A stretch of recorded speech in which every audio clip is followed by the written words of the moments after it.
నమస్తే friends, welcome to our channel అమ్మ చిట్కాలు. ఈరోజు మన వీడియోలో అల్లం రసాన్ని చూద్దాం. ఇది పిల్లలకి జలుబు, దగ్గు, జ్వరం ఉన్నప్పుడు పెట్టండి.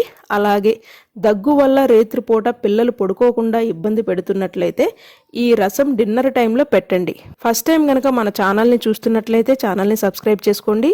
2 టమాటోల్ని బాగా ఉడకనిద్దాం. టమాటో కనుక పులుపు ఉన్నట్లయితే 1 టమాటోనే వేసుకోండి.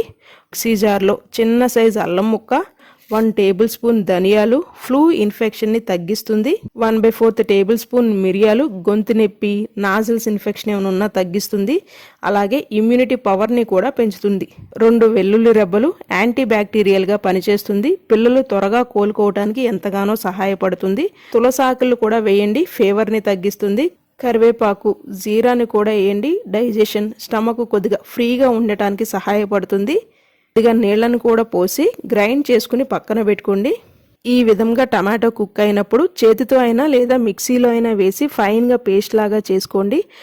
పిల్లలకి ఆరోగ్యం బాగోనప్పుడు ఏమేం పెట్టాలి, ఎలా పెట్టాలి అని నేను ఇంకొన్ని వీడియోస్ పోస్ట్ చేస్తాను. ఈ వీడియోకి వచ్చిన లైక్స్ని బట్టి దయచేసి వీడియోని లైక్ చేయండి.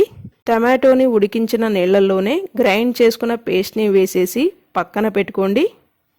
ఒక గిన్నెలో 2 టేబుల్ స్పూన్ నూనె వేసుకుని ఆవాలు, వెల్లుల్లి రెబ్బలు, కరివేపాకుని వేపుకుని మనం కలుపుకున్న నీళ్లను కూడా పోసి తగినంత ఉప్పు, చిటికెడు పసుపు, 1/4 టేబుల్ స్పూన్ షుగర్ ఆప్షనల్ వేసి 5 నిమిషాల పాటు బాగా మరగనివ్వండి. 1 ఇయర్ లోపు చిన్నారులకైతే అన్నాన్ని మెత్తగా మెతిపి ఈ అల్లం రసాన్ని పోసి పిల్లలకి పెట్టండి.